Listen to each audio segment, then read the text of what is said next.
नमस्कार, अशा लाईफस्टाईलमध्ये तुमचं अगदी मनापासून सगळ्यांचं स्वागत आहे। तर आज आपण बनवणार आहोत भोपळ्याची भाजी। कमी तेलामध्ये, कमी साहित्यामध्ये, कमी मसाल्यामध्ये आणि कमी मेहनतीमध्ये झटपट अशी आपण इथे भोपळ्याची भाजी बनवूया। तर तुम्ही ही भाजी डब्याला सुद्धा देऊ शकता। अगदी 10 मिनिटांमध्ये ही भाजी तयार होते। खूप कमी मसाले आपण इथे वापरलेले आहेत। चला तर व्हिडिओला सुरुवात करूया। व्हिडिओ पूर्ण नक्की बघा। तुम्हाला जर हा व्हिडिओ आवडला तर व्हिडिओला लाईक करा, शेअर करा। चॅनलवरती नवीन असाल तर प्लीज चॅनल सबस्क्राइब करा। चला तर काय काय साहित्य घेतलं ते बघूया। गॅसवरती आपण पॅन ठेवून घेतलेला आहे। याच्यामध्ये आपण फक्त 1.5 वरगळी इथे तेल घातलेलं आहे। भाजीच्या चमच्याने जर घातलं तर छोटा 1 चमचा भर आपण तेल घातले। तेल छान असं गरम झालं, गॅस इथे मी कमी केलाय। याच्यामध्ये छोटा अर्धा चमचा आपण मोहरी घालून घेतली। मोहरी छान अशी फुलली की छोटा अर्धा चमचा जिरे घालून घेतले। आता ते छान असे फुलले की आपण आता याच्यामध्ये किसून घेतलेला 5 ते 6 लसणाच्या पाकळ्या घातलेल्या आहेत आणि छोटा तुकडा अद्रकचा तो देखील मी किसून घातला। 2 मिरच्या अगदी बारीक अशा चिरून घेतल्यात। आता हे छान असं आपण 1 मिनिटभर कमी गॅसवरती तेलावरती परतवून घेऊया, छान असं याचा कच्चा फ्लेवर जाऊपर्यंत। तर बघा, अशा पद्धतीने भाजी तुम्ही करून बघा, खूप छान भाजी होते आणि अगदी कमी मसाल्यामध्ये आपण ही तयार केलेली आहे। आता याच्यामध्ये 1 कांदा आपण बारीक चिरून घेतलेला घालून घेतला। आता तेलामध्ये आपण तो सुद्धा एकत्र करून घेऊया आणि जास्त लालसर न करता हलकासा कलर बदलेपर्यंत परतूया। तर गॅस इथे मी मध्यम केलाय। मध्यम गॅसवरती कांदा छान असा आपण कलर बदलेपर्यंत परतवून घेऊया। तर बघा, अशा पद्धतीने कांद्याचा कलर बदललेला आहे। खूप जास्त लालसर करायचा नाही। तर कांदा आपण पुन्हा एकदा मिक्स करून घेतला। आता गॅस इथे मी थोडासा कमी केलेला आहे। याच्यामध्ये आपण घालूया टोमॅटो। तर 1 छोट्या साईजचा टोमॅटोचे मी अशा पद्धतीने इथे फोडी करून घेतलेले आहेत। तुम्हाला जर टोमॅटो घालायचं नसेल तर नाही घातलं तरी देखील काही हरकत नाही। तुम्ही याच्यामध्ये थोडंसं लिंबू पिळू शकता किंवा मग आमचूर पावडर सुद्धा घालू शकता। आता छोट्या साईजचा आपण टोमॅटोच्या फोडी करून घेतलेल्या घातल्या, त्या सुद्धा छान अशा मऊसूत होईपर्यंत परतवून घेऊ।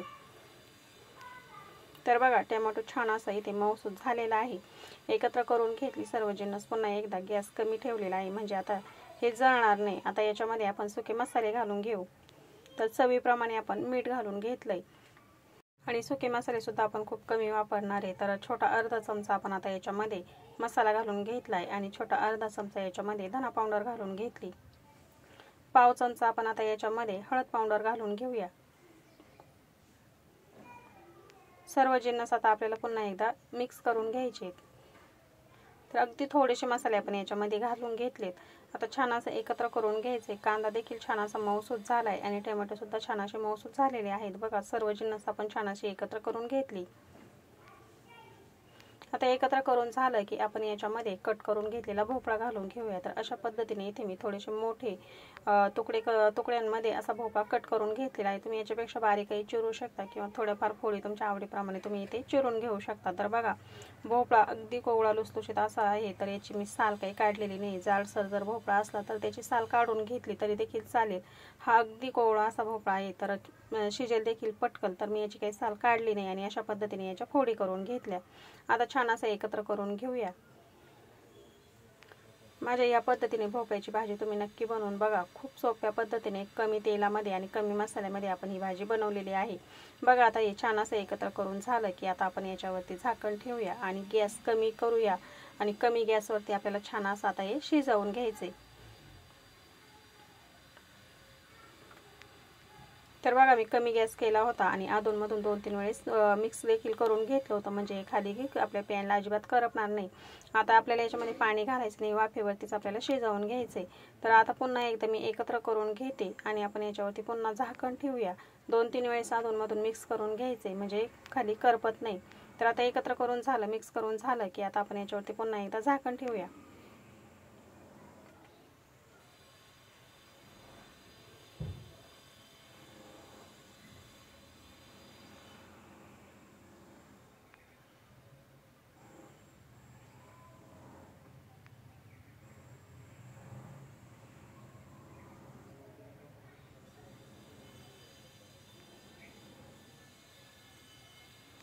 पुन्हा एकदा 4-5 मिनिटांसाठी आपण झाकण ठेवलं होतं, गॅस कमीच ठेवला होता।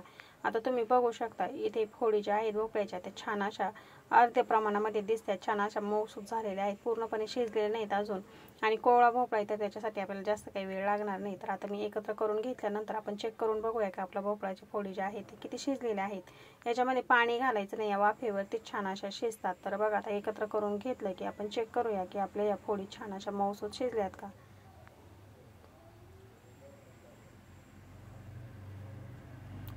अजून आपल्याला 20% हा भोपळा शिजवून घ्यावा लागेल। त्यासाठी आता आपण पुन्हा याच्यावरती झाकण ठेवू आणि छान असं 4-5 मिनिटं पुन्हा एकदा शिजवून घेऊ। तर एकसारखी भाजी आपण इथे एकत्र करून घेतली की पुन्हा झाकण ठेवूया।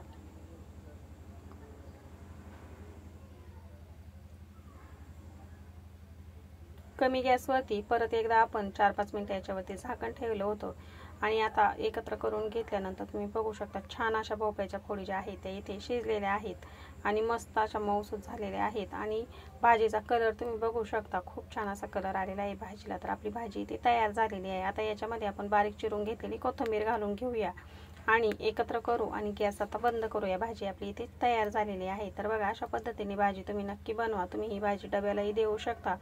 भोपळा आवडत नाही म्हणणारे सुद्धा आवडीने हा भोपळा खातील, अशा पद्धतीची आपली भोपळ्याची भाजी इथे तयार झालेली आहे। तर एक बाउलमध्ये काढून घेऊया।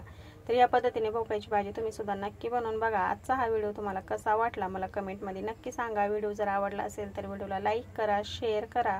चॅनलवरती नवीन असाल तर प्लीज चॅनल सबस्क्राईब करा। शेजारी बेल आयकॉनचं बटन आहे ते क्लिक करा, म्हणजे मी अपलोड केलेले व्हिडिओ तुम्हाला बघायला भेटतील। व्हिडिओ बघितल्याबद्दल धन्यवाद।